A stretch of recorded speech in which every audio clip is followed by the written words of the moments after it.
Hey guys, it's Shamanda. Welcome back for another vlog for Mental Health Mondays. And if I look a little tired, it's because I have a new contract providing addiction services or counseling. So it's like early morning, like 6 a.m. to 2 p.m. So, which it works for me. It's a contract, so like I'm my own. I just provide my services. I contract, like it's whatever. And after 2 p.m., I'm free to do my media production, my YouTube vlogs. Like I'm just free to do pretty much whatever I want to do. So I am not complaining at all. I actually like it. So it's probably time for a nap now though. But anyway, I wanted to do a quick Q&A session because I've been receiving a lot of questions regarding mental health and more particularly about being a professional counselor and what that looks like. So I wanted to answer about 5 questions today, and then I'll do a part 2 for next Monday because I think I'm not sure what I have to do next Monday, but I think I have a lot to do. So it's better just kind of like schedule this out, and you guys already know what to expect. So next Monday, send me some more questions if I don't cover them today, and I'll definitely address that next Monday. So if you have any other questions or any other things that you want answered from a mental health professional, I will definitely address those in the next vlog for part 2 of this one. All right, so someone asked me, like, what, just tell them about being a mental health counselor or therapist or anything like that. And so the first thing I wanted to put on, because somebody asked about this, salaries. Nobody likes to talk about money. Now, if you check out my playlist on Debt Free Journey, I like to talk about money. I don't mind. It doesn't matter. However, I do get questions. I've had a few times people would ask me, how much money do you make? And I'm like, I think that's like something you don't ask people, but I really don't care, kind of. Like, I don't know. I'm not gonna answer that question though, not today. But I'm just gonna give you a general of what you can expect once you become. Okay, let's start here.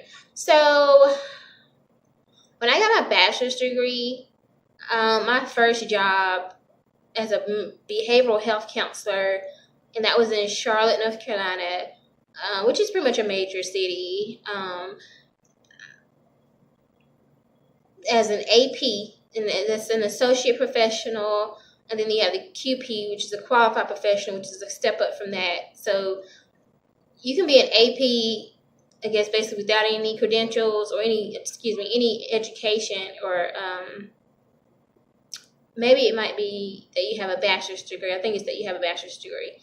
But a QP is someone, I think you maybe have a bachelor's degree and like 3 years of experience, or you have a master's degree and no licenses or credentials. I think that's how it goes. So don't mind me because I pretty much skipped all of that because I was like an AP and then I went straight to like QP. Well, I went straight to like associate licensed person. So I really don't know what that looks like, to be honest. So if you have any experience with the AP stuff and QP, comment below and define that for us so we can look at that more thoroughly for people who are just getting into mental health or behavioral health, whatever, psychology.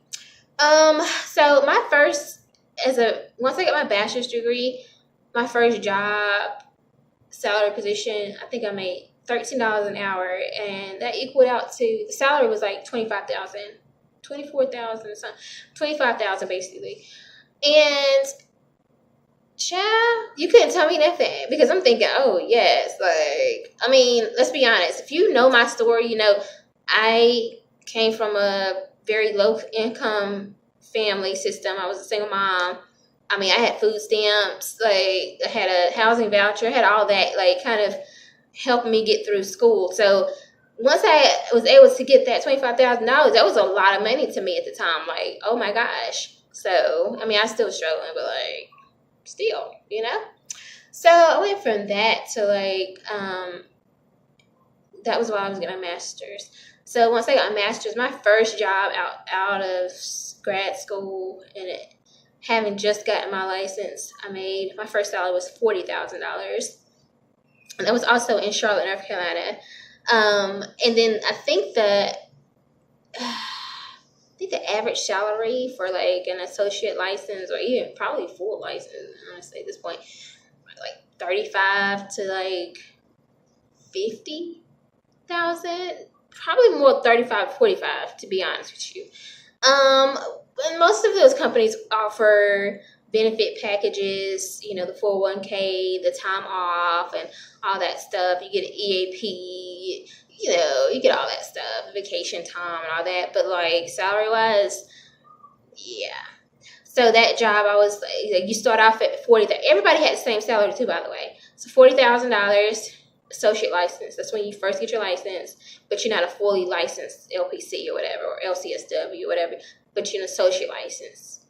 And that looks different with every state, so check out the state qualifications and criteria for that. Then once you got your full license, you went up to 45. And then if you were a program manager or something, you went up to 50. That's just what it looked like, And so I ended up going to another organization, and I made, I think, like 47. And then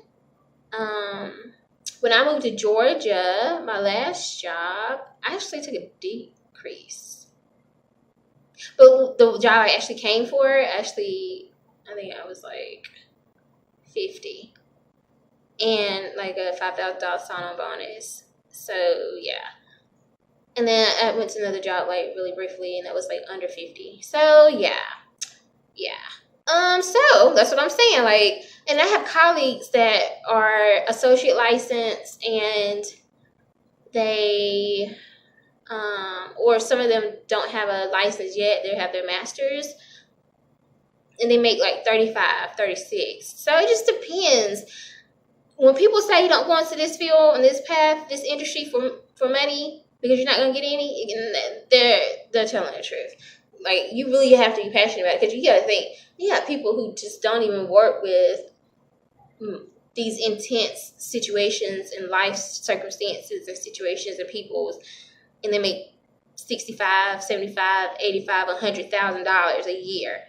Meanwhile, we're stopping people from jumping off of bridges. Let's be honest, right? So it's like, it's not fair. It really isn't, if you think about it. And then if you think about the money, which is probably the next thing I want to, is that one of them? That's the third one. The money that it takes to get the degrees and the licenses just to do this work, it is really not the ROI on the return on investment in time. It's not.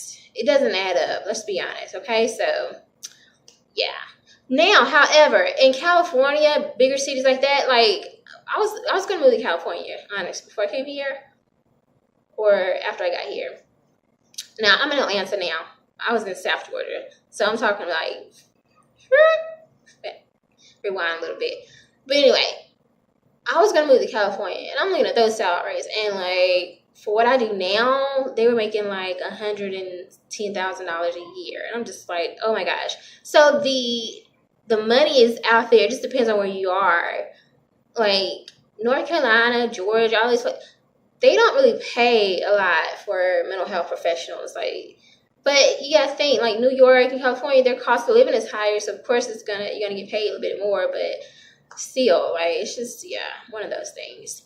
So the second thing is lifestyle. Your lifestyle has to change a little bit when you become a therapist. I guess it's the same if you're a doctor or a nurse or whatever. Like, you can't be one of those people who likes to gossip. You can't be on social media posting all this crazy stuff. You have to be careful who you accept on like, listen, if you are watching this and you are one of my former clients, do not try to add me. I done told you. Like, I told you, we can't be friends. I don't know. Like, that's one of the things I pride myself on, is making sure that my clients know from the beginning, this is it. It doesn't go beyond that. And I mean, I have moved around a lot, so, like, I get it. Like, they're probably like, I just want to stay in touch with you, Miss Amanda. And I get it. And, yeah, but no, sorry. We can't. Not on social media. So, I'm sorry, but, like, no. So, that's one of the things. And then, yeah. You just have to make sure, like, you have to be careful, because I've had people try to add, what in the world? Oh, I've had people try to, like, add me on, like, fake pages and stuff. I'm like, no, I don't even respond. If you notice, you guys know I don't respond. If I see you add something or send me a message, I don't respond, because you know better. You know that that's not allowed. And so I think as a counselor, from the counselor perspective and working with my colleagues, we're not mean people, so we wouldn't ignore someone on the street. We wouldn't ignore someone. And this, let me preface this by saying, this is not someone reaching out saying, okay, I'm in a crisis, I need help. No, this is somebody like, I want to thank you for what you've done. We acknowledge that in the termination session. I can't respond back to this message, but I got it. Thank you, and I hope and wish you the best. I get those all the time, though, and it's like, I can't respond back to you, and you making me feel bad because I can't respond back to you because, like, I can't. So yeah, that's kind of difficult. And then people expect you to put your pages on private and stuff. I'm like, listen, I'm not. No. I'm just not. Like, I mean, we're supposed to, I think, or whatever. I don't. Anyway, yeah, you want to keep your stuff private for the most part. You don't put everything out there or whatever. But most people in other industries don't have to worry about that, right? So you have to be willing to do that to a certain extent when you come into this field. Like, if you're a person who likes to blog and share your thoughts on politics and all that stuff, you're not going to really be able to do that as freely as you think you can, because if you work for a certain type of agency, they're going to be like, oh, well, you just broke our social media policy. And it's like, okay, well, I think that's another thing I like about being a contractor, because, like, I'm me. I'm my own boss. Like, they don't do all that. Like, it's whatever. HIPAA, making sure you're not exposing anybody's private information, whatever. And then, I don't know why I put dating. I guess because, like, I think it's the issue of, like, when you're a therapist, it's kind of hard to date a little bit. Just a little bit.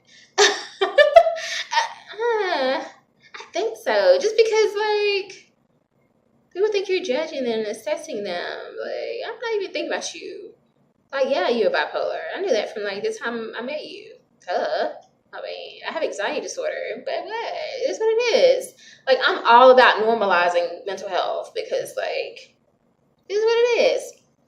Yeah, you're a little crazy, but this makes it fun. Like, it's okay. But yeah, so people are going to feel awkward with you. Like, they may not want to date you after they find out you're a therapist, that you diagnose and treat people for a living. Yeah. And then conflict of interest. Like, if you live in a small town or something, you're going to run into people that come into your office every day, but you can't do business with them. And you have to try to find a way around them. And yeah, try not to be so obvious about it, because, like, then you're maybe exposing. So the third thing I wanted to mention was debt. Now, we already know that's the epidemic going on right now. Student loans. Epidemic, for real. And check out my blog, Debt Free Journey. You'll know exactly what I'm talking about. I have over $71,000 in student loan debt. That's my bachelor's and my master's combined. But I definitely, oh my gosh.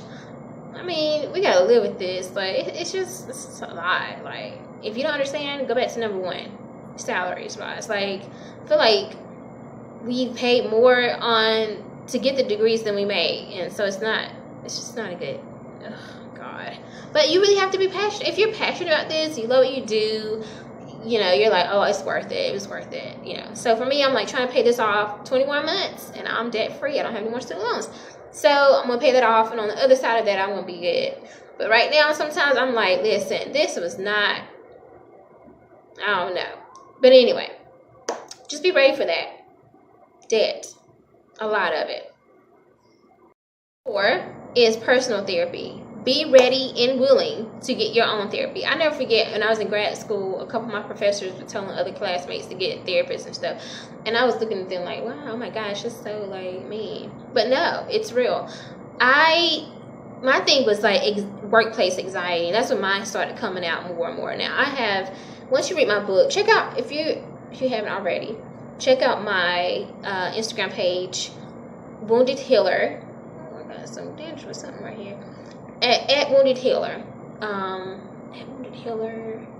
I don't think there's anything after that, but at Wounded Healer on Instagram. And then I also did one vlog so far on my YouTube channel. So check that out. It's my experiences growing up and how it shaped me into a therapist, and how I'm able to utilize, I guess, my experiences as a someone who's gone through domestic violence and all these different issues and situations, and how I'm able to utilize those experiences in my work as a therapist.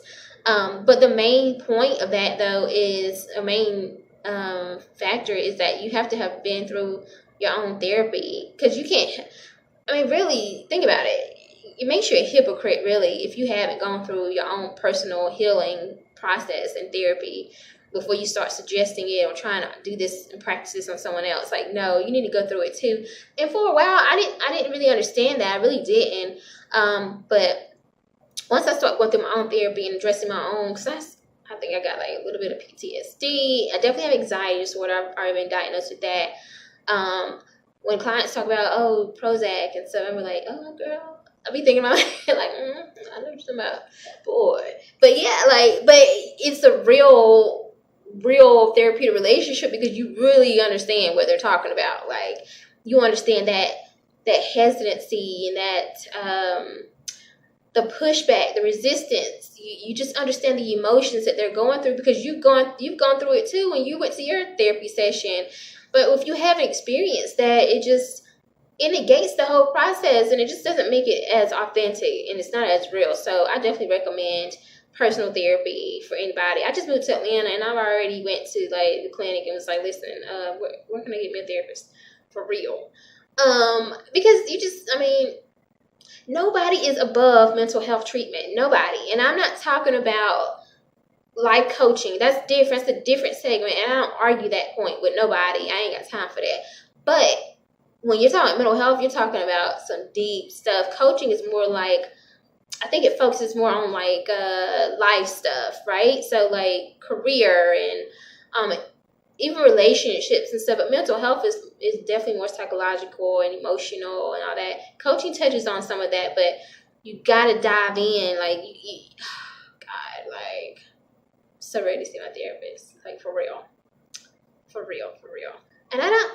It's so normal. I was in a women's, not a conference, but like we kind of had like this get together kind of thing. And this was like earlier this week or last week.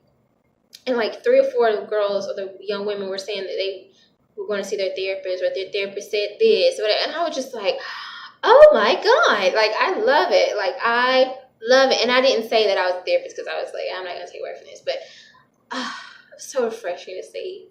It was so refreshing to see. Like, I recommend therapy for anybody and everybody. I don't care who you are. Get therapy. You are not above it. You are not above it. I'm not above it. I'm a therapist. I've been doing this stuff for over 10 years. Okay? Let me get me started on this mess. But anyway, yeah. Last but not least, for this vlog, number 5, I put supervision and fees. So I think that this kind of goes along with the one before, the previous one. Supervision is somebody like kind of overseeing your practice. So it doesn't feel good, because it's kind of like you're being critiqued. So you're like, oh, well, this is my style. This is what I do. This is how I do it. But it may not be the best way, or you might be missing something, or we all have blind spots. Like, we see stuff from our lens, but we don't see over here and what's going on over here. So you need that added touch from somebody who's been in the field for years. So they already know, they've been in your seat before, right? They've been practicing in your seat before. They've been in the space that you're in right now as a new counselor or a newly licensed counselor, or even a seasoned counselor who's getting consultation. They've been in your seat before. So they know what it feels like. They even know what you're feeling, and that this ease, right? Like that discomfort of somebody telling you how to do what you do very well.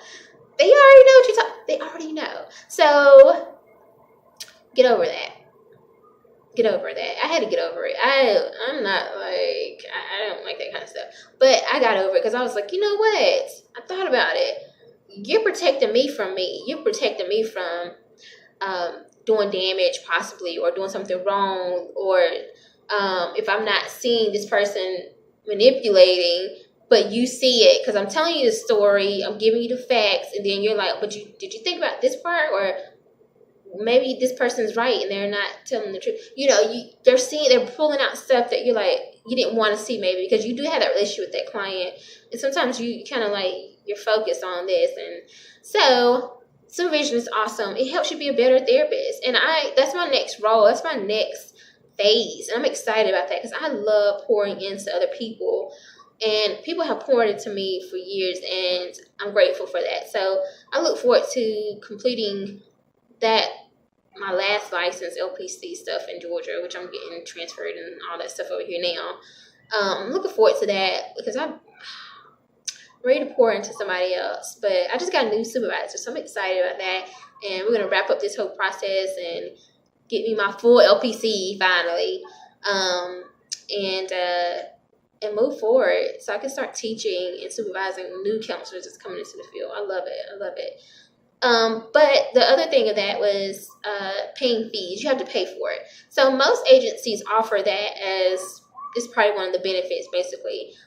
And so as you're providing services to that agency, they're providing you free supervision. They'll have somebody on staff that's fully licensed or whatever that provides the supervision like once a week or every other week or in a group session or whatever. And so that's free. But if you're like contractor like me, then you basically have to pay an outside supervisor to provide that supervision and sign off on your hours for you. So it costs money. And like I just redid my budget today because I had to include that because I just got the contract. So she was like, yeah, I'll supervise you. So I'll be starting that back. And it's like, when I say it can vary from like $50 an hour to like $200 an hour. It depends on who the supervisor is and how great they think they are. I mean, I say that to say, like, if they know that they're like, and they're well sought out, they can bump those fees up. It is what it is. Like, so, and then also be prepared to have insurance, liability insurance. Most agencies don't require it, but like for me, my supervisor is requiring it. Like the agency I'm contracted with doesn't even require it, but she is. And that makes me respect her even more because it's like, listen, you're not about to operate under my license and not be insured. Yeah, like, you know. So I'm making a note of that because when I start supervising, I'm going to be like, listen, you got to have insurance. Sorry, boo-boo. Not operate under my insurance. Just because I don't want to raise my deductible. And plus, it protects you from you, okay? So I hope that helps, guys. I hope that answers your question. I'm like straight, real talk. Like, I give it to you like it is. I know this field can be very intimidating, and it should be because we are responsible for people. We really are. We are responsible for protecting people and helping them live when they don't want to live sometimes.